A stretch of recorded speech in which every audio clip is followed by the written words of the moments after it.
Capítulo 15 Sepultado com grandeza.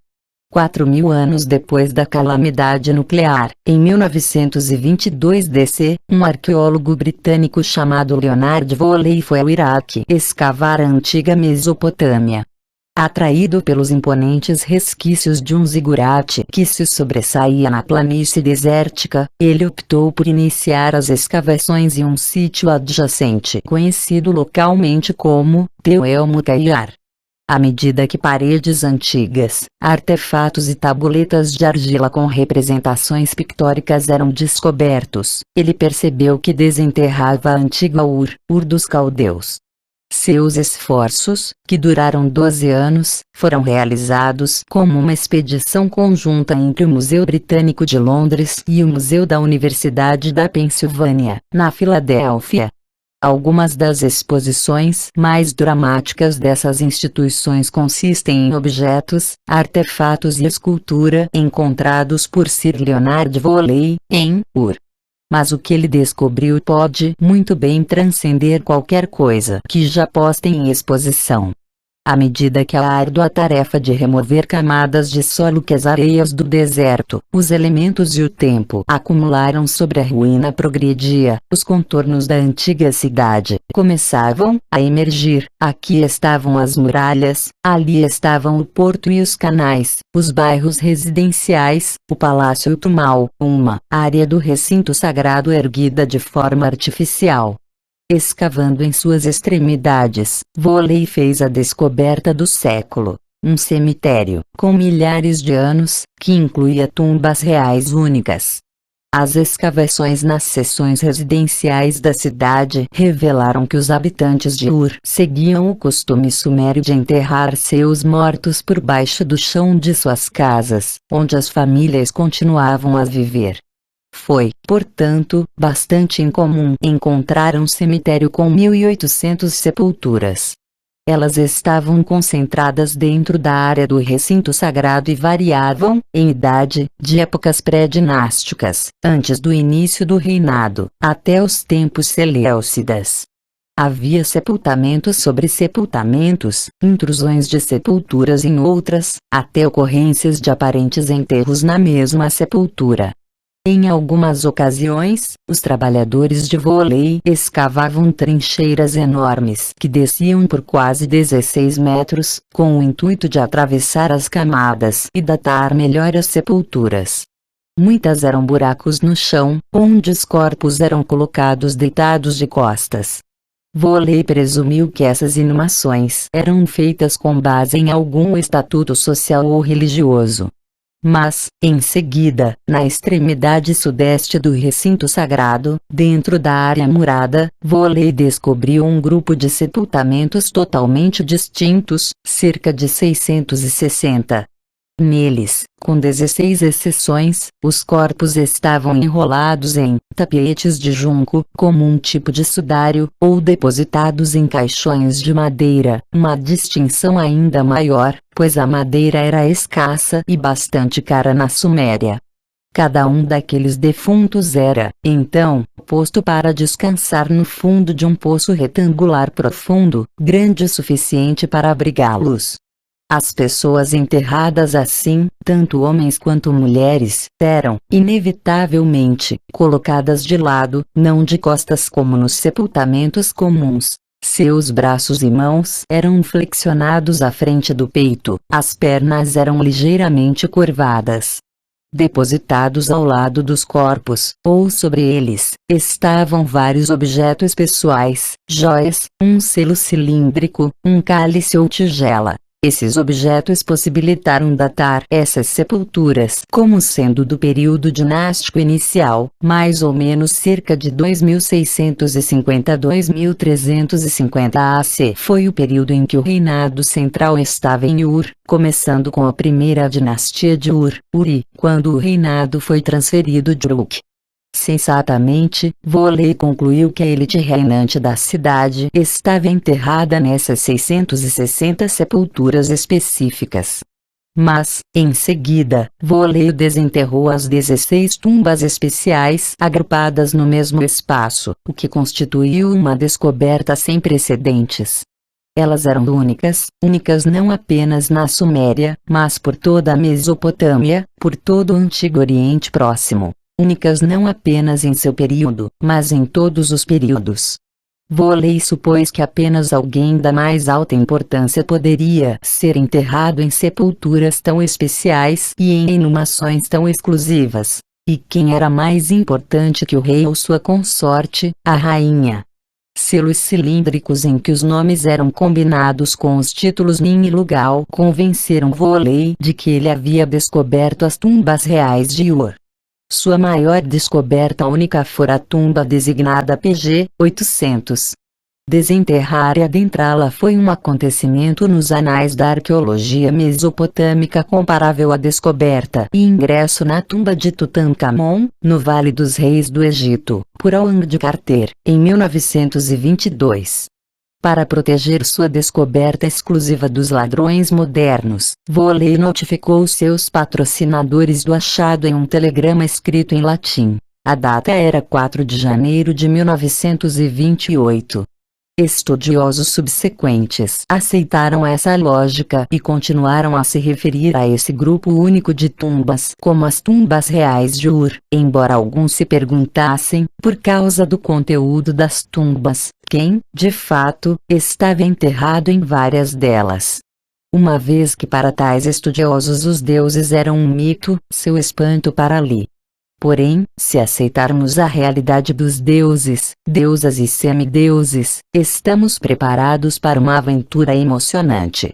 Para começar, as 16 tumbas especiais, muito mais que simples covas grandes o suficiente para suportar um corpo, eram câmaras construídas com pedras e exigiam amplas escavações. Elas eram depositadas bem fundo no solo e possuíam tetos com cúpulas ou abóbadas cuja construção exigia habilidades de engenharia extraordinárias para a época.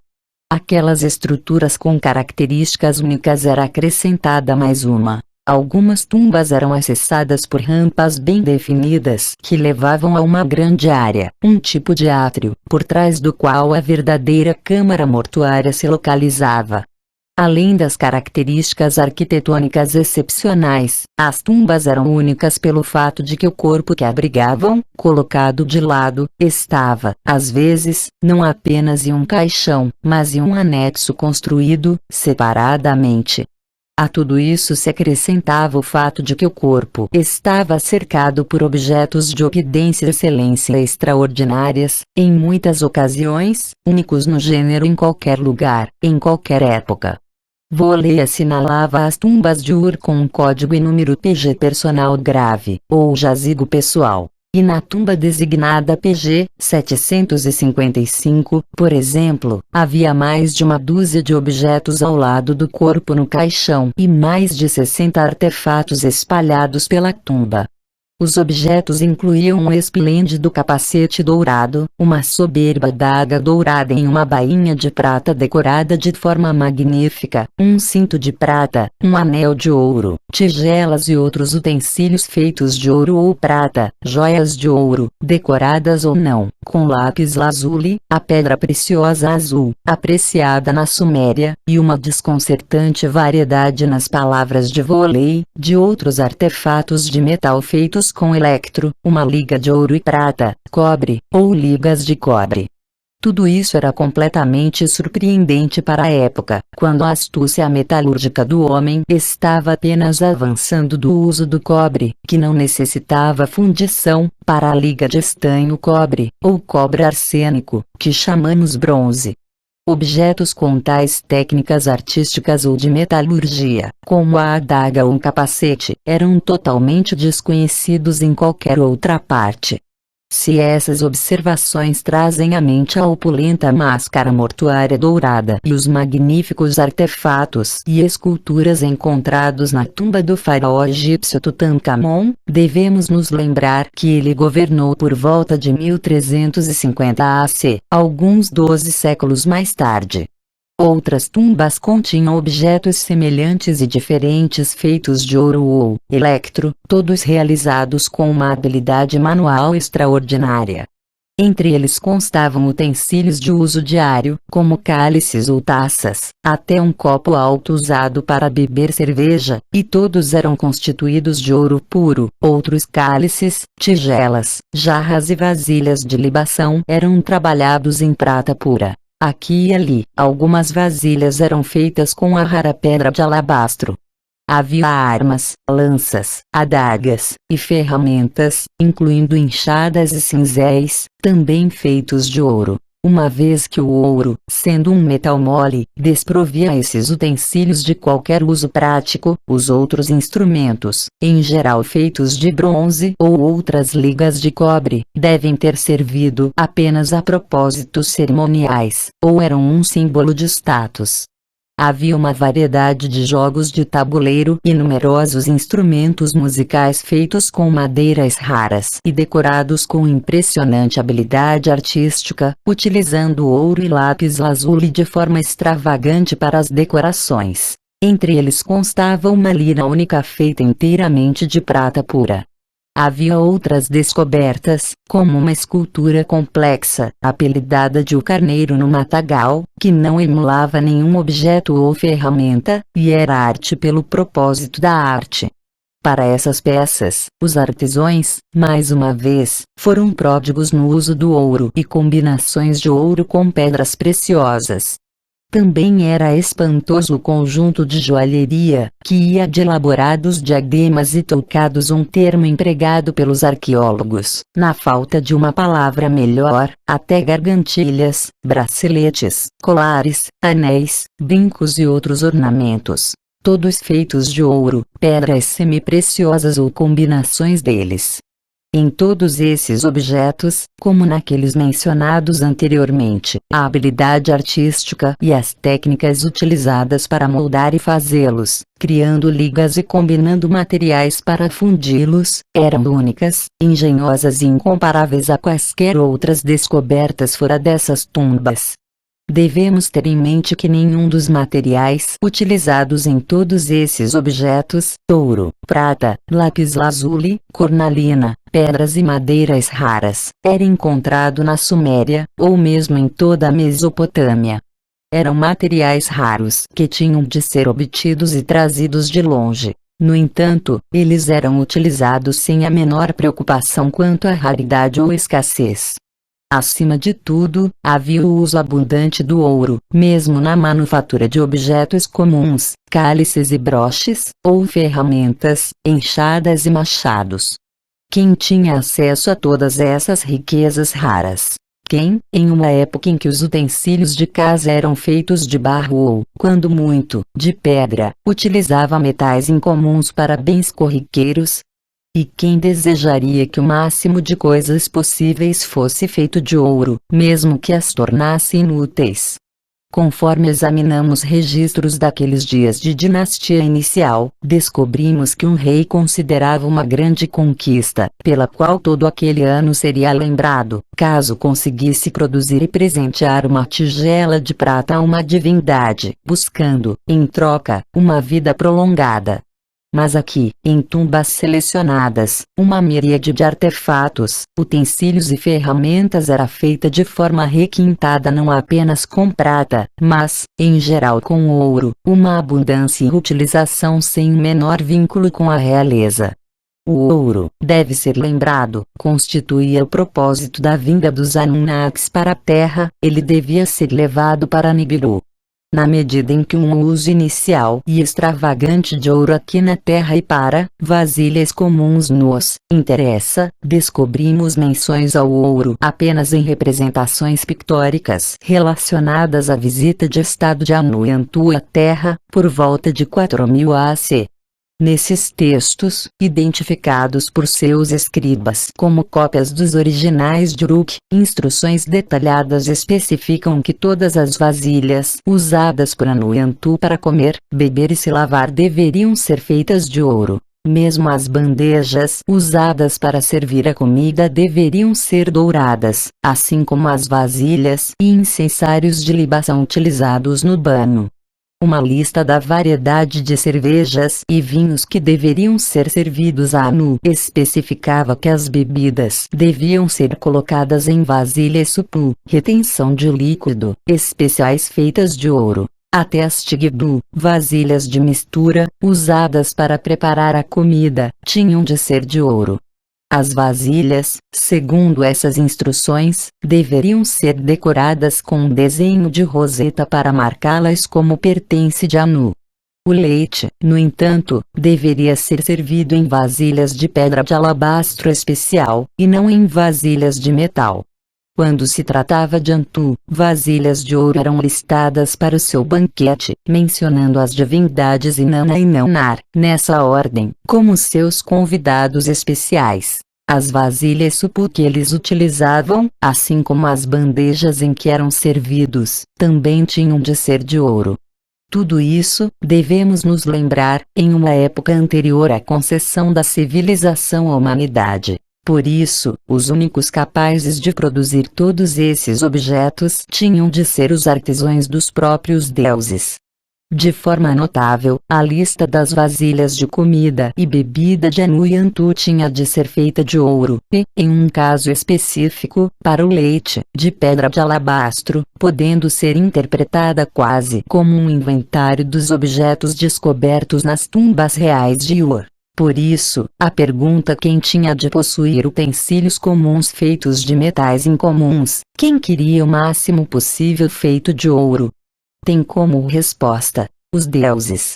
Uma conclusão de que todos esses objetos eram para o uso dos deuses, e não da realeza mortal, torna-se mais verossímil conforme relemos alguns dos hinos sumérios dedicados aos seus deuses, como esse de Nippur, inscrito em uma tabuleta de argila, hoje jogada no porão do Museu da Universidade da Filadélfia.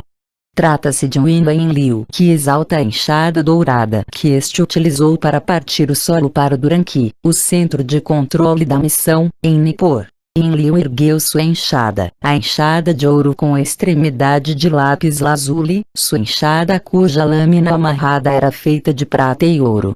De forma semelhante, segundo o texto conhecido como Enki a Ordem Mundial, sua irmã, Ninharsar, tomou para si o cinzel de ouro e o martelo de prata, mais uma vez, utensílios que, feitos com esses metais moles, serviam apenas como símbolos de autoridade e status. Quanto à harpa feita de prata, descobrimos que um instrumento musical raro chamado algar é especificamente listado como uma das posses de Inanna em um hino de casamento secreto dedicado a ela pelo rei de Dagan. Os músicos, o hino diz, tocam diante de ti o instrumento algar, feito de prata pura. Embora a natureza precisa do instrumento, que proporcionava uma música suave, não seja certa, o algar é mencionado em textos sumérios como sendo um instrumento musical tocado exclusivamente para os deuses, com a exceção que o de Inanna era feito de prata pura. Tais menções de objetos semelhantes àqueles encontrados nas tumbas especiais de Ur aparecem em outros hinos. Elas tornam-se quase incontáveis quando se trata de joalheria e coisas afins, e são, em especial, espantosas quando falam das joias e indumentárias de Inanna/Ishtar. No entanto, por mais solene que isso tudo possa parecer, o que foi encontrado em várias das tumbas reais foi ainda mais surpreendente, pois mais incomum que os objetos e a opulência que acompanhavam alguns dos falecidos era o acompanhamento de vários outros corpos humanos sepultados com eles. Sepultamentos com outras pessoas enterradas ao lado do falecido era um fenômeno nunca ouvido antes em qualquer parte do Antigo Oriente Próximo. Por isso, a descoberta de dois companheiros enterrados com o falecido em uma tumba, designada PG 1648, já foi incomum.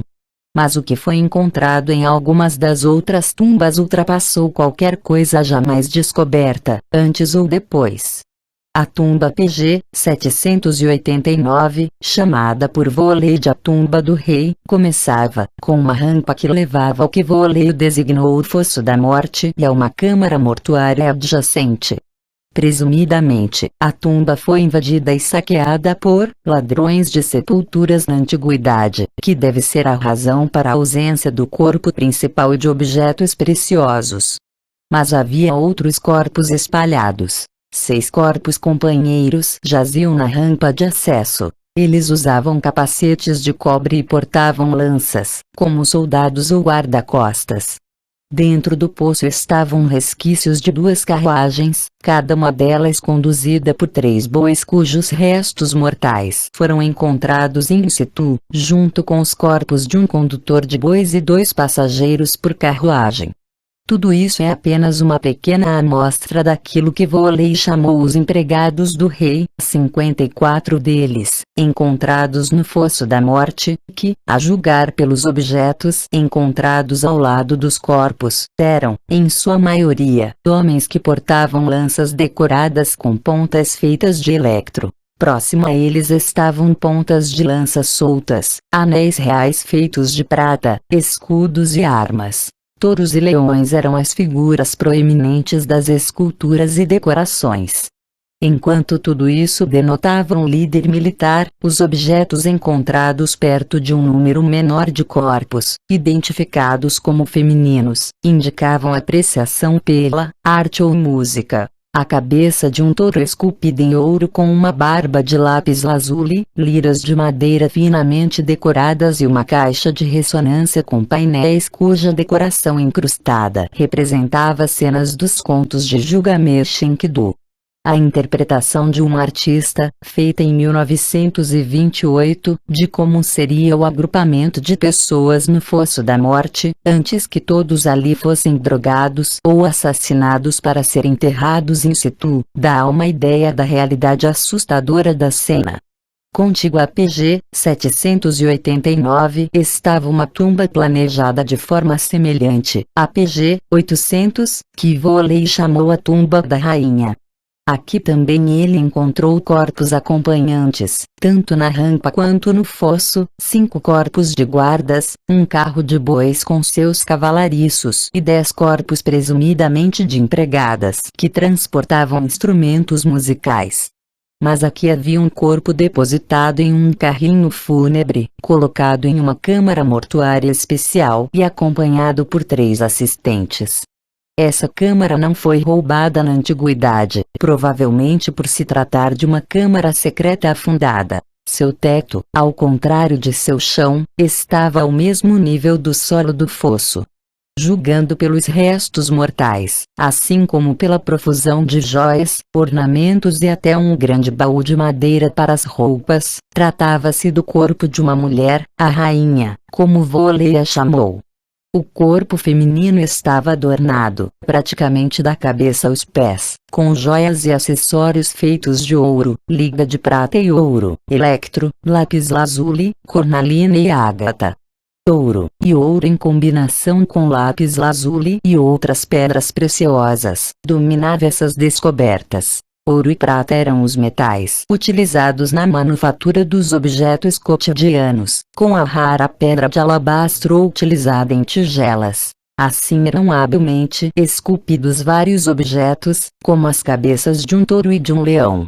Com uma opulência um tanto menor, mas com adornos semelhantes, estavam as assistentes enterradas com a mulher. Além de um elaborado enfeite de cabeça dourado, cada uma delas tinha brincos de ouro, gargantilhas, colares, braçadeiras, cintos, anéis, punhos de vestimenta, pulseiras, grinaldas, testeiras e uma variedade de outros ornamentos. Perto dessas 2 tumbas, Voley encontrou a parte dianteira de outra tumba grande, PG 1237. Ele desenterrou a rampa e o fosso, mas não encontrou a câmara mortuária a qual deveriam ter pertencido. Ele chamou a descoberta de o Grande Fosso da Morte, porque continha 73 corpos de assistentes. Com base nos restos mortais e objetos encontrados sobre os corpos, ou próximos a eles, apenas 5 deles eram homens, deitados ao lado da carruagem. Espalhados pelo fosso estavam os corpos de 68 mulheres. Os objetos encontrados próximos incluíam uma lira extraordinária, desde então conhecida como a Lira de Ur, a escultura do carneiro no matagal e uma impressionante variedade de joias. Como em outras tumbas, o ouro era o material dominante. Foi constatado depois que Voley, de fato, encontrou uma câmara mortuária ao lado da PG 1237, mas, como o corpo que ela continha estava embrulhado em tapetes de junco, considerou-a uma intrusão feita em período posterior e não o sepultamento original. Voley encontrou alguns outros fossos da morte, sem descobrir os sepultamentos aos quais estavam associados. Alguns, como a PG 1618 e a PG 1648, continham apenas alguns corpos que Voley catalogou como serviçais. Outras continham muito mais. A PG 1050, por exemplo, encerrava 40 corpos. Devemos presumir que todos se tratavam de meros sepultamentos essencialmente semelhantes aos PG 789 e PG 800, e, provavelmente, também o PG 755. Isso intrigou os estudiosos e pesquisadores desde Voley, pois esses sepultamentos não tinham iguais em lugar algum, nem foram mencionados na vasta coleção valiosa da Mesopotâmia, com uma exceção. Um texto apelidado de A Morte de Gilgamesh pelo seu primeiro tradutor em inglês, Samuel N. Kramer, descreve Gilgamesh em seu leito de morte. Informado pelo deus Utu de que Enlil não lhe concederia vida eterna, ele é consolado com promessas de ver a luz mesmo no mundo das trevas, para onde vão os mortos. Linhas desaparecidas privam-nos da ligação com as 42 linhas finais, das quais podemos deduzir que Gilgamesh iria manter, no mundo das trevas, a companhia de sua amada esposa, seu amado filho, sua amada concubina, seus músicos, seus animadores e seu amado copeiro, o camareiro-chefe, os caseiros e os assistentes do palácio que o serviam. Uma linha 7 do lado reverso do fragmento, que pode ser lida inclui as palavras quem quer que se deite com ele no lugar puro ou quando eles se deitaram com ele no lugar puro é tomada como uma indicação de que a morte de Gilgamesh, de fato, descreve um sepultamento acompanhado, presumivelmente um privilégio extraordinário concedido a Gilgamesh, que era 2/3 divino, como compensação por não atingir a imortalidade dos deuses. Enquanto a explicação para essas linhas legíveis permanece discutível, não há como escapar da misteriosa semelhança entre a morte de Gilgamesh e a deslumbrante realidade descoberta em Ur. Outro debate recente, se os assistentes, que sem dúvida faziam parte do cortejo fúnebre, foram enterrados de forma voluntária, se foram drogados ou, talvez, assassinados assim que entraram no fosso, não altera um fato básico. Demonstravam ali uma prática bastante incomum, não imitada nem repetida em nenhum outro lugar onde muitos reis e rainhas foram sepultados durante milhares de anos.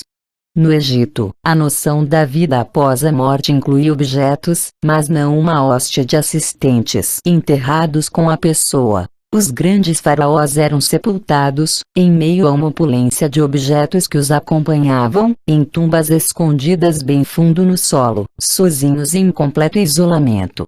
No Extremo Oriente, o falecido imperador chinês, Qin Shi Huang, por volta de 200 AC, foi acompanhado por um exército de seus súditos, mas todos eles eram feitos de barro. E, apesar de ter acontecido em tempos subsequentes ao nascimento de Jesus e do outro lado do mundo, podemos ao menos citar uma recente descoberta em Sipã, no Peru, de uma tumba real em que 4 corpos acompanhavam o falecido. As tumbas de Ur com os fossos da morte foram, e continuam sendo, únicas. Portanto, quem era tão especial para ser sepultado com uma grandeza tão aterradora? A conclusão de Voley de que as 16 tumbas extraordinárias pertenciam a reis e rainhas mortais deriva da noção aceita de que os deuses e as deusas eram apenas um mito e não existiam fisicamente. Mas o abundante uso do ouro, o aspecto extraordinariamente artístico e tecnologicamente avançado dos objetos, e outras características que salientamos, levam-nos a concluir que semideuses, e até deuses, foram sepultados ali. E essa conclusão é estimulada pela descoberta de selos cilíndricos inscritos. Os escavadores de Vôlei encontraram selos cilíndricos dentro de tumbas e longe delas. Vários selos e impressões em selos foram descobertos em uma pilha de coisas descartadas que Vôlei chamou de extratos de impressão de selos ou, pela sigla em inglês, SIS. Todos representavam alguma cena. Alguns eram inscritos com nomes ou títulos, identificando-os como selos pessoais. Se um selo com um nome fosse encontrado sobre o lado de um corpo, seria lógico presumir que pertencia àquela pessoa. E isso podia nos dizer muito. A suposição também foi de que os selos cis perdidos vinham de tumbas que tinham sido profanadas e saqueadas na antiguidade. Os saqueadores ficavam com os objetos valiosos e descartavam os pedaços de pedra sem valor. Para os pesquisadores modernos, até os selos cis são inestimáveis. E os utilizaremos como pistas a serem seguidas na descoberta do maior mistério das tumbas reais. Quem estava enterrado na PG 800? Em 6 destes selos, a cena principal representada era de leões caçando outros animais na selva. Um selo foi encontrado na PG 1382, uma sepultura de uma única pessoa, outro ao lado de um esqueleto solitário na PG 1054. Embora esses selos deixassem incógnita a identidade de seus proprietários, sugeriam que se tratava de homens com atributos heróicos, um aspecto que se torna evidente a partir do terceiro selo, no qual um homem selvagem, ou um homem no deserto, foi acrescentado à cena representada. Ele foi encontrado na PG 261, que Vôlei descreveu como uma simples inumação que havia sido pilhada. E esse selo continha o nome de seu proprietário inscrito de forma claramente legível: Lugal Anzumushen. Em seu relatório, Vôlei não se preocupou com esse selo cilíndrico, embora ele fosse francamente identificado como sendo a tumba de um rei. Estudiosos subsequentes também o ignoraram porque uma vez que Lugal significava rei Mushen, pássaro, a inscrição faz pouco sentido quando lida rei Anzu, pássaro. No entanto, torna-se altamente significativa quando lida, como eu sugiro, rei/Anzu pássaro, pois assim ela sugere que o selo pertencia ao rei com fama de pássaro Anzu, identificaria o proprietário como sendo Lugal Banda, cujo caminho para Arata, o leitor se lembrará, foi bloqueado em uma passagem de montanha vital pelo monstro Anzumushen, Anzu pássaro. Desafiado a identificar-se, foi assim que Lugal Banda respondeu: Mushen, no Lalu eu nasci. Anzu, no grande recinto eu nasci. Como o divino Char eu sou, o filho amado de Inanna. Poderia o semideus Lugal Banda, filho de Inanna, marido da deusa Ninsun e pai de Gilgamesh, ser o Vir que foi enterrado na profanada e pilhada tumba PG 261? Se a nossa sugestão está correta, outras peças do quebra-cabeça começaram a formar uma imagem plausível, nunca dantes contemplada. Embora nenhum objeto dourado revelador fosse encontrado ali, dispersos pela PG 261 estavam, segundo Vôlei, resquícios de um conjunto associado a militares, armas de cobre, um machado de bronze, etc. Objetos que serviram a Lugal Banda, que conquistou fama como comandante militar de Enmerkar. Uma vez que a tumba fora profanada e saqueada por ladrões de sepulturas da antiguidade, pode muito bem ter havido ali uma variedade de artefatos preciosos que foram levados. Para visualizar como a PG 261 teria sido originalmente, podemos olhar com mais atenção para uma tumba muito semelhante, a PG 755, onde o capacete e a adaga dourados foram encontrados. Sabemos quem as possuía porque entre os artefatos encontrados dentro do caixão havia 2 tigelas de ouro, uma das quais entre as mãos do ocupante enterrado, e continham inscrito o nome, Mês, Calondur, o nome, sem dúvida, da pessoa sepultada. Seu nome, com o prefixo mês, igual herói, como já explicamos, significava semideus.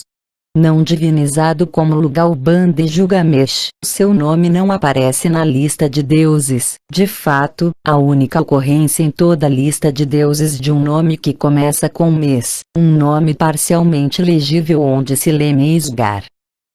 Ra foi encontrada entre os filhos de Lugalband e Ninsum. Mas Mês.Calon.Dur, igual herói que a terra mantinha, não é um completo desconhecido. Sabemos que foi um rei por meio de um selo cilíndrico que continha a inscrição Mês.Calon.Duglugal, Mescalandur, rei, encontrada em solo, Cis.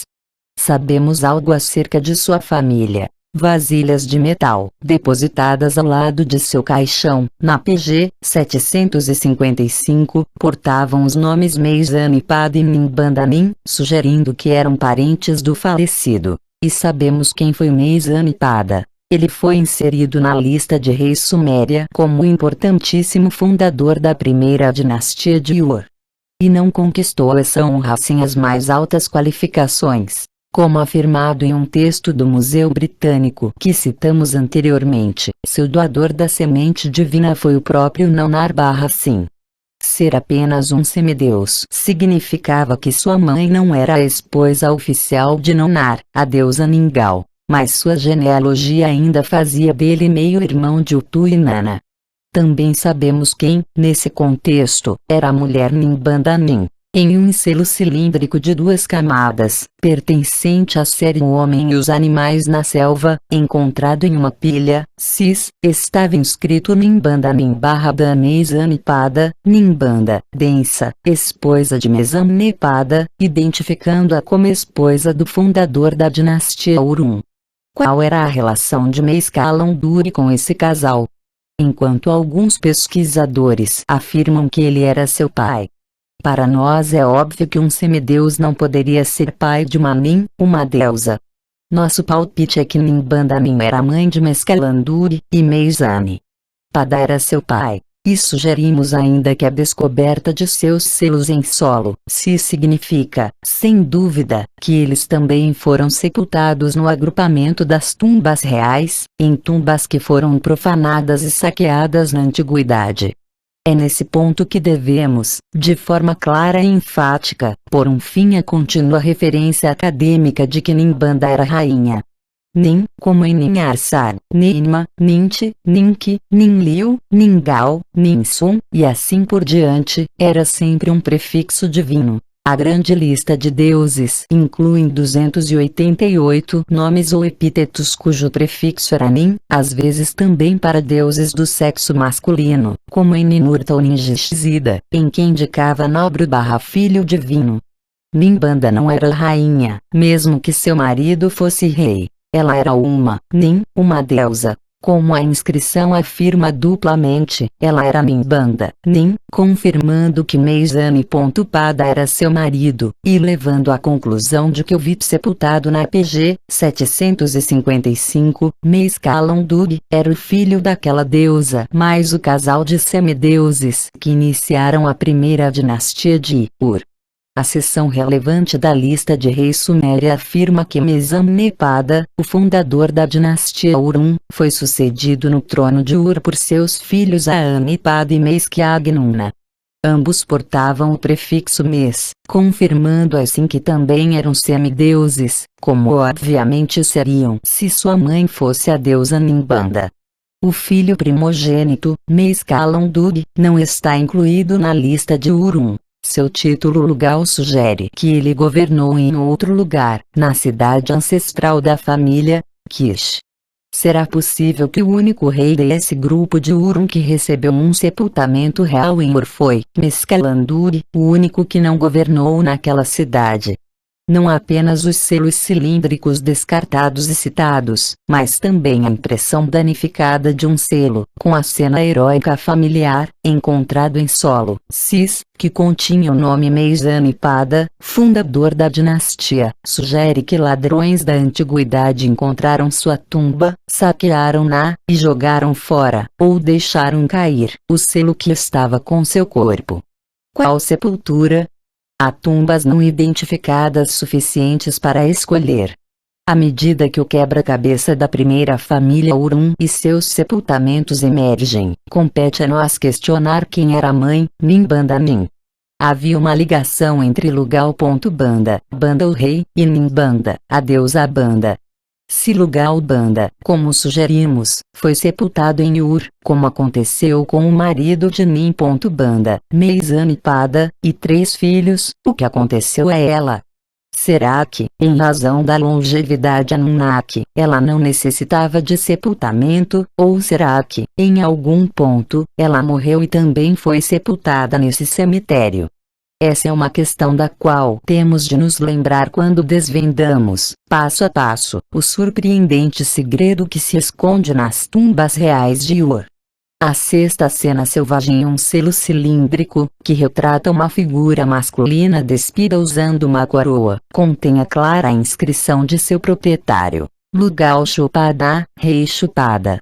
Não sabemos nada a respeito dele, exceto que foi um rei. Mas só esse fato já é bastante significante, porque o selo foi encontrado próximo ao seu corpo no fosso da PG-800, onde ele era um dos assistentes. Retratá-lo despido estaria de acordo com casos anteriores, em que um lugar sem vestimenta servia uma divindade feminina. O fato de que um rei servia como um assistente funerário faz-nos questionar se os outros cavalariços, assistentes, músicos, etc., que acompanhavam o falecido VIP, eram meros serviçais ou, em vez disso, altos funcionários e dignitários por direito próprio. A segunda hipótese é sustentada por outra descoberta, próxima ao baú guarda-roupa na PG-800, de um selo que continha a identificação Abara-G, que pode ser traduzido como a água purificadora do santuário, o selo pessoal de um alto funcionário que, como coopero da divindade, era o assistente pessoal de maior confiança do falecido. O fato de os assistentes de VIPs sepultados serem pessoal de alto escalão por direito próprio é corroborado por um selo cilíndrico descoberto no Grande Fosso da Morte da PG, 1237. Retratando mulheres e um banquete que bebem cerveja por um canudinho enquanto os músicos atuam. Ele pertencia a uma cortesã e continha a inscrição do Muquizal, filha do Sagrado Átrio. Esse também era um título de grande importância, pois ligava o título de seu proprietário a um rei subsequente chamado Lugal-Kizal-Si, igual ao rei honrado do átrio sagrado, indicando sua genealogia real eclesiástica. Enquanto a PG 755 continha um corpo sepultado sem seu fosso de morte, a PG 1237 apresentava um fosso de morte sem uma sepultura e um corpo, e a PG 789, a tumba do rei, mostrava uma sepultura com fosso, mas sem corpo. A PG-800 emergia como a descoberta ideal, fornecendo aos arqueólogos um corpo, uma sepultura e um fosso de morte.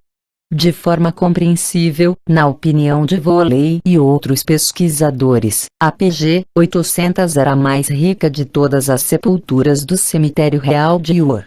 Ele também considerava a PG 789 do rei e a PG 800 da rainha, exatamente de frente uma para a outra, como uma unidade especial, semelhante ao ter rampa, carrinho ou carruagem para transportar o caixão, o fosso de morte repleto de assistentes, eles de alto escalão. E a câmara mortuária especial e separada teria sido construída como um edifício de pedra subterrâneo.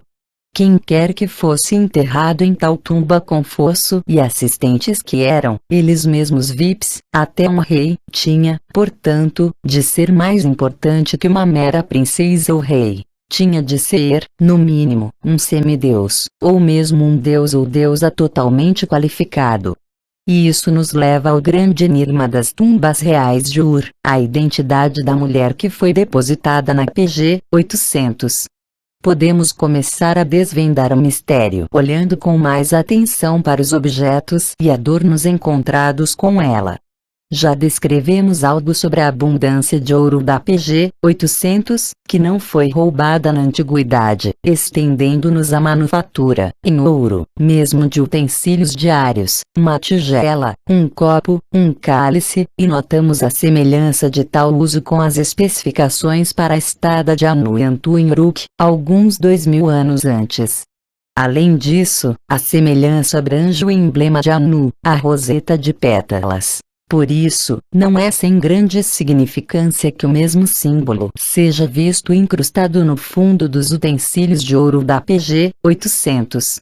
Isso seria possível caso os utensílios encontrados em Ur fossem os mesmos da visita de Anu a Uruk, de alguma forma preservados por 2 milênios como herança de família, nesse caso, um feito relacionado a Inanna, a quem Anu legou o templo de Inanna, em Uruk, com tudo dentro. Se os utensílios foram produzidos outra vez em Ur, então o VIP a quem eles eram destinados tinha de ser autorizado a exibir o símbolo de Anu. Quem poderia ser, senão alguém que pertencesse diretamente à família dinástica de Anu? Outra pista, em nossa opinião, é um objeto imperceptível encontrado na PG 800, um par de pinças douradas. Os arqueólogos presumiram que serviam para uso cosmético. Talvez. Mas encontramos um objeto idêntico representado em um selo cilíndrico que, segundo sua inscrição, pertencia a um sumério azul, um médico. Apresentamos a pinça da PG 800 sobreposta no selo cilíndrico para apoiar a conclusão de que era um instrumento médico.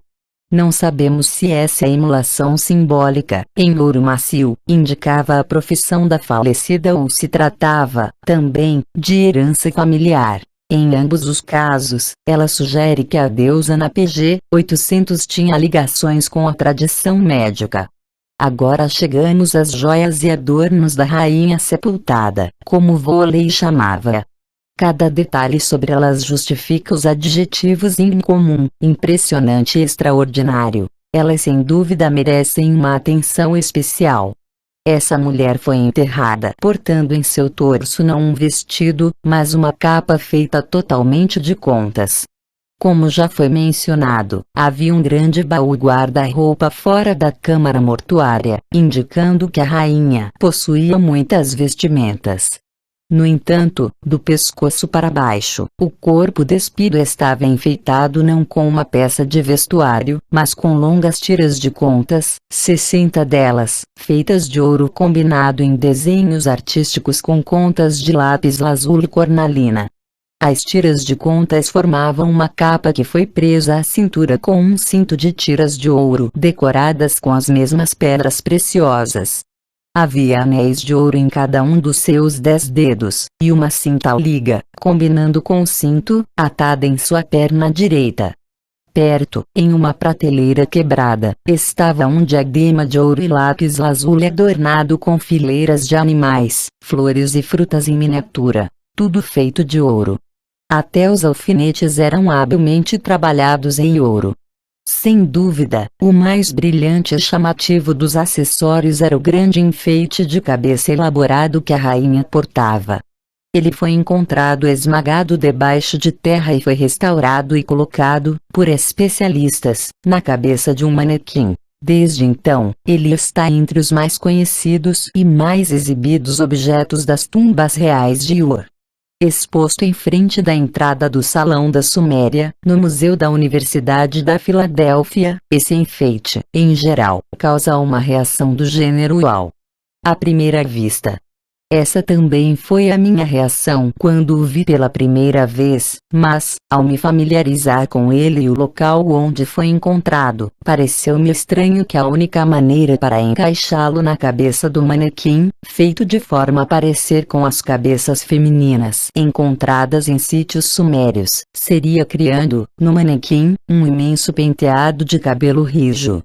O toucado pesado foi preso com alfinetes e fitas dourados. Para combinar com seu desenho e tamanho, foram colocados brincos dourados enfeitados com pedras preciosas.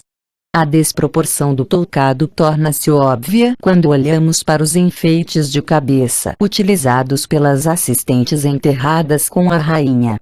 Semelhantes aos dela, mas menos elaborados, eles encaixavam com perfeição na cabeça sem o recurso de uma massa de cabelo artificial.